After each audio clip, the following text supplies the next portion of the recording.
بسم اللہ الرحمن الرحیم۔ عصر کی نماز کے بعد یہ تسبیح پڑھو۔ یہ وہ تسبیح ہے جو حضور صلی اللہ علیہ وآلہ وسلم عصر کی نماز کے بعد پڑھتے تھے۔ اس تسبیح میں دنیا اور آخرت کے قیمتی خزانے چھپے ہیں، صرف نصیب والے ہی یہ تسبیح پڑھ سکیں گے۔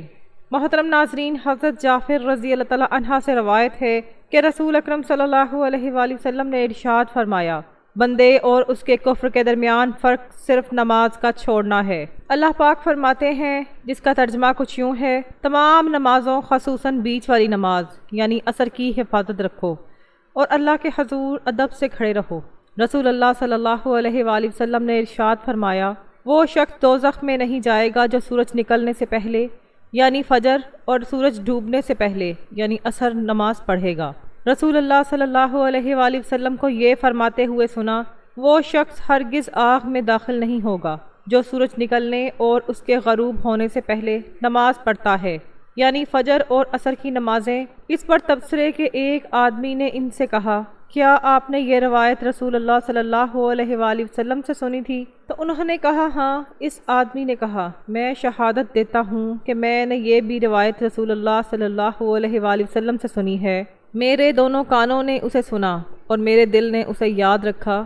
رسول اللہ صلی اللہ علیہ وآلہ وسلم نے ارشاد فرمایا، تم میں سے کسی کے اہل اور مال میں کمی کر دی جائے تو یہ اس کے لیے بہتر ہے کہ اس کی نماز عصر فوت ہو جائے۔ فرمان مصطفیٰ صلی اللہ علیہ وآلہ وسلم، جب مردہ قبر میں داخل ہوتا ہے تو اسے سورج ڈوبتا ہوا معلوم ہوتا ہے۔ وہ آنکھیں ملتا ہوا اٹھ بیٹھتا ہے اور کہتا ہے، ذرا ٹھہرو، مجھے نماز تو پڑھنے دو، یعنی اے فرشتوں، سوالات بعد میں کرنا، عصر کا وقت جا رہا ہے، مجھے نماز عصر پڑھ لینے دو۔ یہ وہ کہے گا جو دنیا میں نماز عصر کا پابند تھا۔ اللہ پاک نصیب کرے۔ مزید فرماتے ہیں، ممکن ہے کہ اس پر سوال و جواب ہی نہ ہو، اور یوں تو نہایت آسان، کیونکہ اس کی یہ گفتگو تمام سوالوں کا جواب ہو چکی۔ بہار شریعت امام احمد ابو ہریرہ رضی اللہ عنہ سے روایت ہے کہ حضور نبی کریم صلی اللہ علیہ وآلہ وسلم فرماتے ہیں، رات اور دن کے ملائکہ نماز فجر اور عصر میں جمع ہوتے ہیں۔ جب وہ جاتے ہیں تو اللہ پاک ان سے فرماتا ہے، کہاں سے آئے ہو؟ حالانکہ وہ جانتا ہے۔ عرض کرتے ہیں، تیرے بندوں کے پاس سے۔ جب ہم ان کے پاس گئے تو وہ نماز پڑھ رہے تھے اور انہیں نماز پڑھتا چھوڑ کر تیرے پاس حاضر ہوئے۔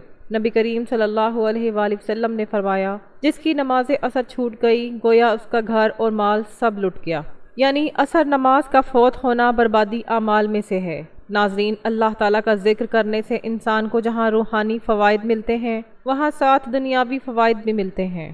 قرآن اور حدیث میں واضح طور پر ذکر کیے گئے ہیں، یعنی تسبیح اللہ کی ایک اہم عبادت ہے جو انسان کو اللہ پاک کے قریب لے آتی ہے اور اس کے دل میں اطمینان اور سکون پیدا کرتی ہے۔ اللہ پاک قرآن پاک میں فرماتے ہیں، سن لو، اللہ تعالیٰ کے ذکر سے دلوں کو سکون ملتا ہے۔ تو یہ تسبیح پڑھنا انسان کے سکون اور اطمینان دیتا ہے۔ جب انسان اللہ پاک کے ذکر میں مشغول ہوتا ہے تو وہ دنیاوی پریشانیوں سے دور ہو کر اللہ پاک کی طرف متوجہ ہوتا ہے، جس سے دل میں سکون آتا ہے۔ جو لوگ اللہ پاک کا ذکر کرتے ہیں یعنی تسبیح کو پڑھتے ہیں تو اللہ پاک ان کے گناہوں کو معاف کر دیتا ہے۔ اللہ پاک فرماتے ہیں، میرے بندو میرا ذکر کرو، میں تیرا ذکر کروں گا۔ تسبیح پڑھنے سے اللہ تعالیٰ سے مانگی گئی دعا قبول ہوتی ہے۔ حضرت ابو ہریرہ رضی اللہ عنہ سے مروی ہے کہ جو شخص اللہ کا ذکر کرتا ہے یعنی تسبیح پڑھتا ہے تو اللہ اس کی دعائیں قبول کرتا ہے اور اسے مشکلات سے نجات دیتا ہے۔ اللہ پاک کے ذکر سے انسان کی دعائیں قبول ہوتی ہیں اور وہ اپنی مشکلات سے نکلنے میں کامیاب ہو جاتا ہے۔ تسبیح پڑھنے سے انسان کی زندگی میں برکت آتی ہے۔ جو شخص صبح و شام اللہ کا ذکر کرتا ہے اس کی روزی میں برکت ہوتی ہے۔ تو یہ تسبیح انسان کی روز مرہ زندگی میں برکت، کامیابی اور سکون کو لے کر آتی ہے۔ یہ عمل دنیا و آخرت میں بھی کامیابی کا سبب بنتا ہے۔ اللہ پاک کی مدد اور حفاظت بھی ملتی ہے۔ حضرت علی رضی اللہ تعالیٰ عنہ سے مروی ہے کہ جو شخص اللہ رب العزت کی تسبیح کرتا ہے اللہ پاک اس کو اس کی پریشانی سے مدد کرتا ہے۔ اللہ کا ذکر انسان کو شیطانی شر سے محفوظ رکھتا ہے اور اللہ پاک کی مدد کی ضمانت بھی فراہم کرتا ہے۔ اگر آپ چاہتے ہیں کہ اللہ پاک آپ کو دونوں جہان میں عزت و کامرانی عطا فرمائے، کبھی کسی کے محتاج نہ ہوں، کبھی کسی کے سامنے ذلت اور رسوائی کا سامنا نہ کرنا پڑے، دشمنوں سے حاسد سے ہمیشہ محفوظ رہیں، تو آپ یہ تسبیح لازمی پڑھیں، جسے نبی پاک صلی اللہ علیہ وآلہ وسلم بھی پڑھتے تھے کہ جس کے پڑھنے سے دنیا اور آخرت کے چھپے خزانے مل جاتے ہیں۔ اس تسبیح سے انشاءاللہ دونوں جہان میں عزت و کامرانی آپ کا مقدر بن جائے گی، کامیابی آپ کے قدم چومے گی انشاءاللہ۔ جب کبھی اپنی زندگی کو سمجھنے کی کوشش کرتے ہیں تو اسے اس حوالے سے مختلف قسم کے آراء سننے کو ملتے ہیں۔ اللہ تعالیٰ نے قرآن مجید میں اس حوالے سے بہت ہی واضح اور خوبصورت باتیں ارشاد فرمائی ہیں۔ اللہ تعالیٰ سورۃ مومنین میں ارشاد فرماتے ہیں، تو کیا تم نے سوچ لیا کہ بے شک ہم نے پیدا کیا تمہیں بے مقصد ہی، اور بے شک ہماری طرف تم نہیں لوٹائے جاؤ گے؟ بس بہت بلند ہے اللہ جو حقیقی بادشاہ ہے، نہیں ہے کوئی معبود مگر وہ حقیقی رب ہے، عزت والے عرش کا، اور جو پکارے اللہ پاک کے ساتھ کسی دوسرے معبود کو، نہیں کوئی اس کے پاس، اس کی تو بے شک اس کا حصہ ہے، اس کے رب کے پاس ہے۔ بلا شبہ یہ حقیقت ہے کہ کافر لوگ کبھی فلاح نہیں پائیں گے۔ سورۃ ذاریات میں اللہ تعالیٰ نے انسان اور جنوں کی تخلیق کے مقصد کو نہایت اہم انداز میں واضح فرما دیا ہے۔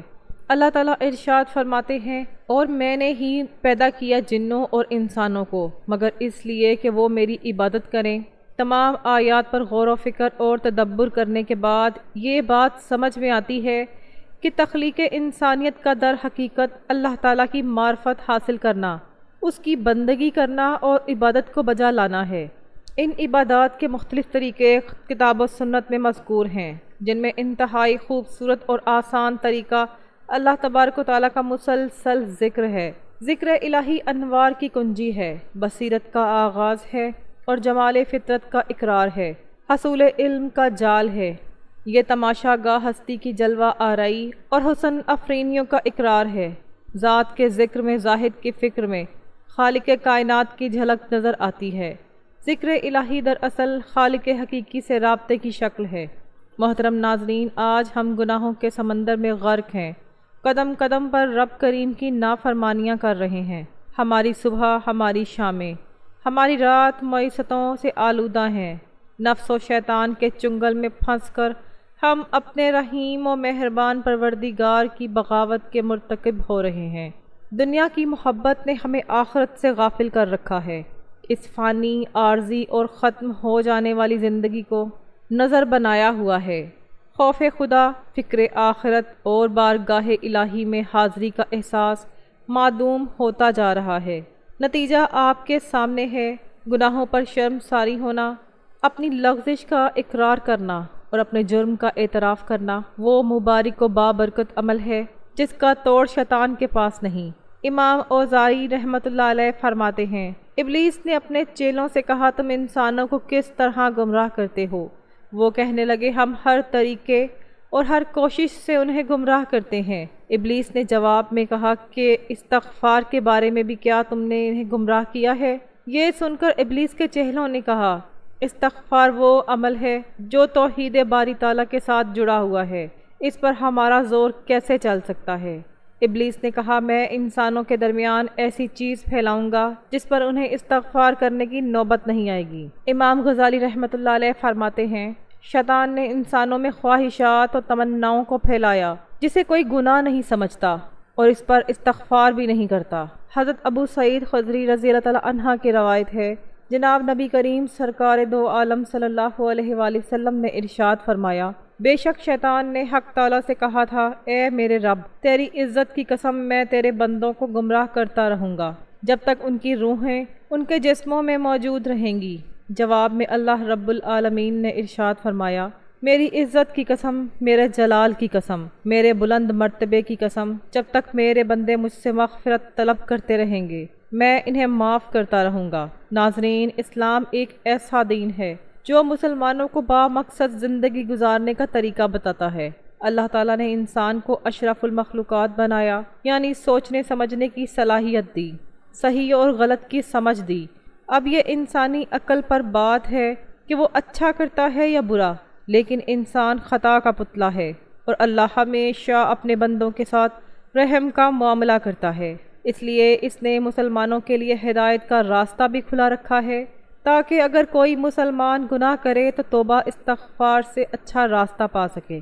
استغفر اللہ، یا اللہ مجھ گناہگار کو بخش دے، ایک ایسا سادہ جملہ ہے لیکن طاقتور دعا ہے گناہوں کے بوجھ سے اگر دل بھاری ہیں، ذہن پریشانیوں کا شکار ہو جائے تو استغفر اللہ کی ایک سادہ سی دعا آپ کے دل کو پرسکون کر دیتی ہے، جسے کسی بھی وقت جب بھی چاہے پڑھ سکتے ہیں۔ بے شک توبہ استغفار کرنے سے اللہ اپنے بندوں پر رحمت کے دروازے کھول دیتا ہے۔ ہمارا دین ہمیں گناہوں سے بچنے کا درس دیتا ہے، لہٰذا اگر خلوص نیت کے ساتھ توبہ کی جائے تو اللہ کی بارگاہ میں وہ ضرور قبول ہوتی ہے اور گناہوں کا خاتمہ ہوتا ہے۔ اللہ تعالیٰ نے قرآن مجید میں مسلمانوں کی بھلائی کے لیے استغفار کے بہت بڑے بڑے فوائد بتائے ہیں۔ استغفر اللہ رحمت کے دروازے کھول دیتا ہے۔ قرآن پاک میں ایک جگہ استغفار کی اہمیت اس طرح بیان کی گئی ہے کہ اپنے رب سے معافی مانگتے رہو، بے شک وہ ہمیشہ معافی دینے والا ہے، یعنی صرف اللہ سے رحمت کے طلبگار رہیں کیونکہ وہی معاف کرنے والا ہے۔ اللہ تعالیٰ فرماتے ہیں کہ جس نے زندگی بھر سکون لینا ہے تو استغفار کر لو، جب تک زندہ رہو گے اللہ تعالیٰ تمہیں چین نصیب فرما دے گا۔ ایک حدیث کے مطابق نبی کریم صلی اللہ علیہ وآلہ وسلم نے فرمایا کہ اللہ تعالیٰ ایسے شخص کو اپنے عرش کے سائے میں جگہ دے گا جس نے تنہائی میں اللہ تعالیٰ کا ایسے ذکر کیا کہ اس کے آنسو جاری ہو گئے۔ استغفار سے دولت اور اولاد میں برکت ہوتی ہے۔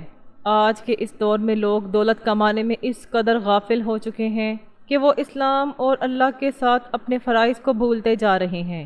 وہ یہ بھی بھول بیٹھے ہیں کہ توبہ کرنے کے لیے کچھ وقت نکالنا ضروری ہے، اور اس بات کا ذکر قرآن مجید میں بھی کیا گیا ہے۔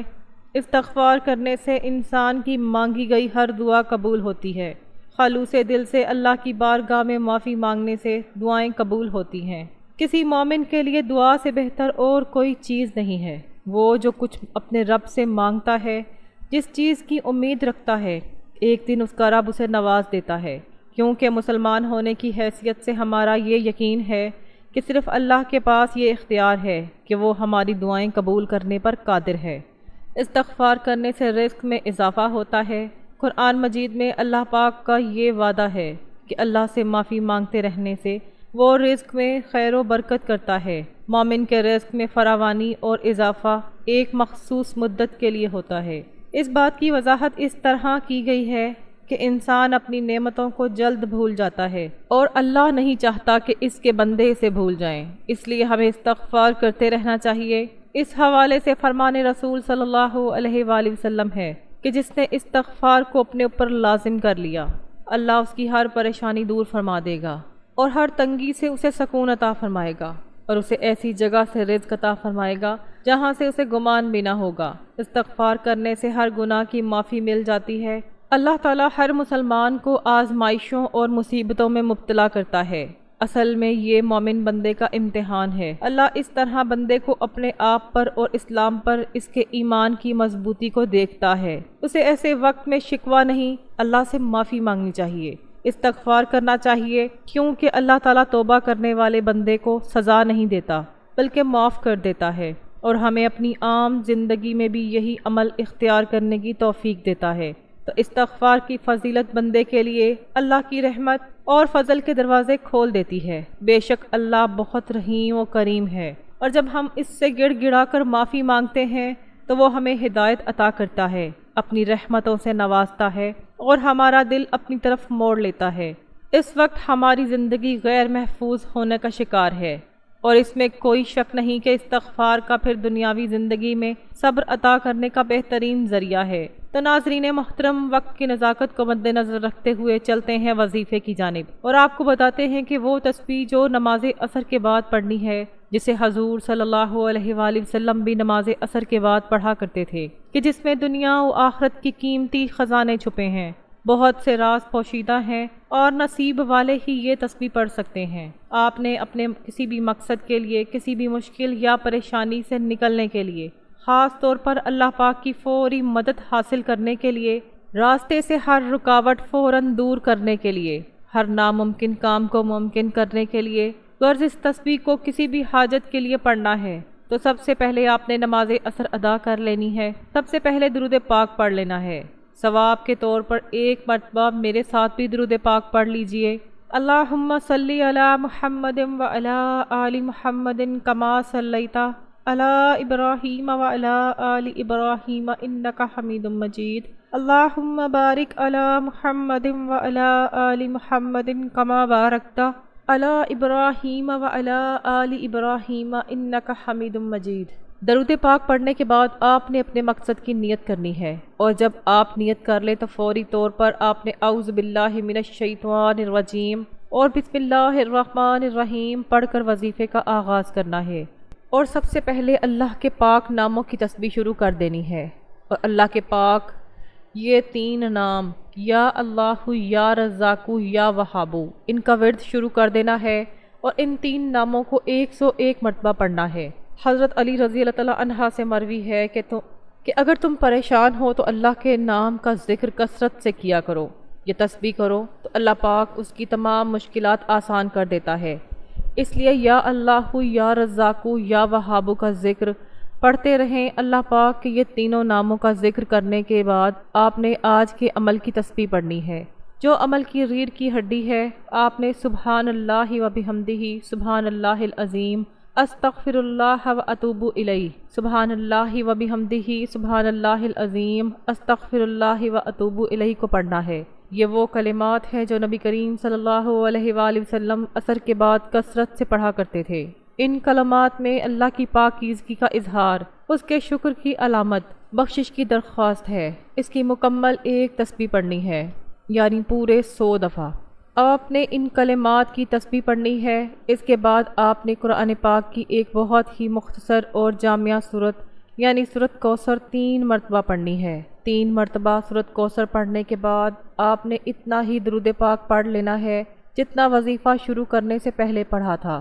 یہ عمل بہت ہی کمال کا ہے، بہت ہی مجرب وظیفہ ہے۔ آپ نے اس کو نماز عصر کے بعد لازمی پڑھنا ہے۔ اس تسبیح کو پڑھنے کا معمول بنا لیں۔ اس تسبیح میں دنیا و آخرت کے راز پوشیدہ ہیں۔ فیصلے آپ کے حق میں ہوں گے، جیسا آپ چاہیں گے ویسا ہوگا۔ اللہ تعالیٰ آپ کی خواہشات پر کن کا حکم فرما دیں گے، آپ کی ہر جائز مراد کو پورا فرما دیں گے۔ ناظرین محترم، یہ چھوٹی چھوٹی تسبیحات ہیں، ان پر خود بھی عمل کریں، اپنے گھر والوں کو، دوست احباب کو بھی ان کے متعلق بتائیں، تاکہ ان کو پڑھنے سے دنیا و آخرت کا فائدہ حاصل ہو، اور جو فوائد آپ کو ہوں گے انشاءاللہ خود بھی آپ اپنی نظروں سے دیکھیں گے، اور دنیا بھی دیکھ کر حیران رہ جائے گی، اور اللہ تعالیٰ آپ کو آخرت میں اتنا اجر دیں گے جو بیان کرنے سے باہر ہے۔ اللہ تعالیٰ ہم سب کو استغفار کرنے کی توفیق عطا فرمائے، اور ہمیں ان لوگوں میں شامل کریں جن پر ان کا خاص کرم ہے۔ ناظرین، ویڈیو اچھی لگی ہو تو ویڈیو کو لائک کریں، دوستوں میں شیئر کریں، چینل کو سبسکرائب کریں، اور کمنٹ باکس میں اللہ تعالیٰ کے 99 ناموں میں سے ایک نام ضرور ٹائپ کریں۔ اگلی ویڈیو تک کے لیے اجازت دیجیے۔ اللہ حافظ۔